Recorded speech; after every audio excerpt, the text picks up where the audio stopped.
अब पशुपति व्रत को समझ लेना। कई माताएं गलती करती हैं, कई माताएं व्रत को नए नए तरह से करती हैं। कोई कुछ बताता है, कोई कुछ बताता है, कोई कुछ बताता है। उस व्रत को आप समझ लीजिए, पशुपति व्रत को। पशुपति व्रत 5 सोमवार का होता है। बीच में किसी सोमवार पर यदि एकादशी पड़ जाए, या कोई तीज पड़ गई, या कोई त्योहार पड़ गया, कोई नवरात्रि का व्रत कर रहे हो, या कोई त्योहार का व्रत कर रहे हो, या कोई तिथि का व्रत कर रहे हो, और उस दिन सोमवार पड़ गया। अब आपने विचार करा कि मेरा पशुपति का भी व्रत है और साथ में तीज का भी व्रत है, तो कौन सा व्रत करूं मैं? तो उस समय पर आपको पशुपति व्रत छोड़ देना चाहिए। फिर आप तीज का व्रत कर लो, या चतुर्थी का करती हो तो चतुर्थी का करो, छठ का करती हो तो छठ का करो, नवरात्रि के व्रत करती हो तो नवरात्रि के करो। 5 व्रत पशुपति होते हैं। व्रत करने के लिए जब आप निश्चित करें कि मुझे इस सोमवार से पशुपतिनाथ के व्रत करना है, जीजियों भाइयों ध्यान रखना, उस दिन सुबह स्नान करने के बाद में बड़े प्रेम से पूजन की थाली लगा लो।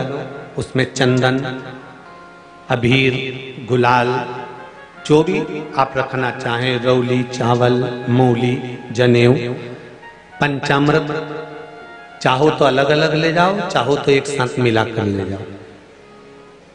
भगवान शंकर की पूजन करो सुबह के समय पर,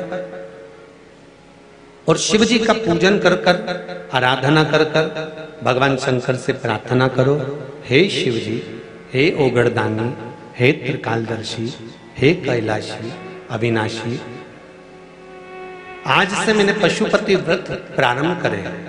बाबा मेरा ये व्रत इस कार्य के लिए मैं कर रही हूं, आप स्वीकार करना। बाबा को निवेदन करना। पूजन का सामान थाली में उतना लेकर जाना कि सुबह भी काम आ जाए और शाम को भी काम आ जाए। अलग से पूजन का साहित्य में शाम को अलग से नहीं रखना, थाली में उतना ही रख के ले जाओ जितना सुबह भी काम आए और शाम को भी। बाबा को निवेदन कर कर पूजा की थाली वापस ले आओ। शाम के समय पर घर में मीठा बनाओ, 6 दिए रखो थाली के अंदर घी के, और दिए रखकर मीठा ले जाकर मंदिर में पूजन करो। शाम को स्नान कराने की जरूरत नहीं, पंचामृत स्नान की जरूरत नहीं है। शाम को तो केवल जल का छींटा दे दो, पंचामृत का छींटा दे दो, बाबा की पूजन करो। पूजन कर कर प्रसाद के पहले 3 हिस्से करो। 3 हिस्से करने के बाद फिर आप दिया लगाइए। फिर बाबा को कितने दिए लगाना है? जम के बोलो, 5 दिए लगाना है आपको शंकर भगवान को। 5 दिए लगाइए, एक एक दिया जलाते जाएं, और शंकर भगवान से पहले सोमवार को दिया जलाते समय अपने हृदय की बात कहते जाएं। 5 दिए पूरे हो जाएं। छठा दिया जलाना नहीं है, उसको थाली में वापस रख लेना। दिए को थाली से नीचे उतारना जरूर। कौन से दिए को? जम के बोलो जरा। छठे दिए को मंदिर में उतारना जरूर, और फिर वापस थाली में रख लेना है। प्रसाद 2 हिस्से मंदिर में छोड़ना है, 1 हिस्सा थाली में रख के ले आना है। पूजन कर कर बाबा को निवेदन कर कर वापिस आइए। शाम को जब घर में प्रवेश करो, सीधे हाथ की ओर घर में अंदर जाते समय अपना जो राइट हैंड हो, अपना जो सीधा हाथ हो, उस ओर बैठो, और बैठने के बाद उस दिए को प्रकट कर लो, प्रज्वलित कर लो। वहां पर भी शिव जी से प्रार्थना करो, हमारा यह कार्य है, सफल करिएगा। बाबा से निवेदन करके घर के अंदर प्रवेश कर जाओ। भोजन जब जीमने के लिए बैठो, भोजन करने के लिए बैठो, सबसे पहले जो प्रसाद लेकर आए हो उस प्रसाद को खाइए। जो प्रसाद आप लेकर आए उस प्रसाद में से किसी को नहीं देना है, आपको अकेले खाना। उतना ही प्रसाद लेकर जाना जितना खब जाए, छोड़ना भी नहीं। सबसे पहले प्रसाद खाइए, उसके बाद में भोजन करिए।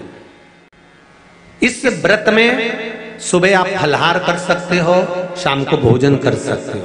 भोजन में ये जरूरी नहीं है कि मीठा ही खाना है, नमकीन भोजन भी कर सकते हो। बस मीठा कब खाना है, जब प्रसाद का एक हिस्सा लेकर आओ तो वो एक हिस्सा आप खाओ।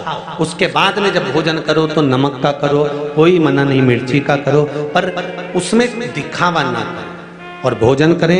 ऐसे 5वां जब सोमवार आ जाए, बीच में अगर कोई सोमवार छूट भी जाए तो व्रत करना, पूजन मत करना। कोई रजो धर्म आ गया, रजस्वला धर्म आ गया, कोई कार्य आ गया तो उसमें पूजन करना, पूजन नहीं करना है, उसमें व्रत जरूर करना। और जब 5वां व्रत रहे, और 5वां व्रत जब रहे तो उस 5वें व्रत में जब सुबह पूजन कर आओ, शाम को पूजन करो, तो शाम को भगवान पर 108 या तो चावल के दाने, मूंग के दाने, या बेलपत्र, या फूल की पत्ती, जो भी 108 चढ़ा सकते हो भगवान को चढ़ाकर एक श्रीफल 11 रुपए उस पे रखकर शिव जी से निवेदन कर कर घर पर आ जाइए, दिया लगाइए और बाबा से निवेदन कर कर प्रसाद पाइए। अगर नियम से कर लिया तो मेरा विश्वास कहता है 5 सोमवार के अंदर ही आपका काम हो जाएगा, 5वें तक पहुंचोगे। ये शिव कृपा। शंभु शरणे मांगू घड़ी घड़ी दुख कानो, दया करी निदर्शन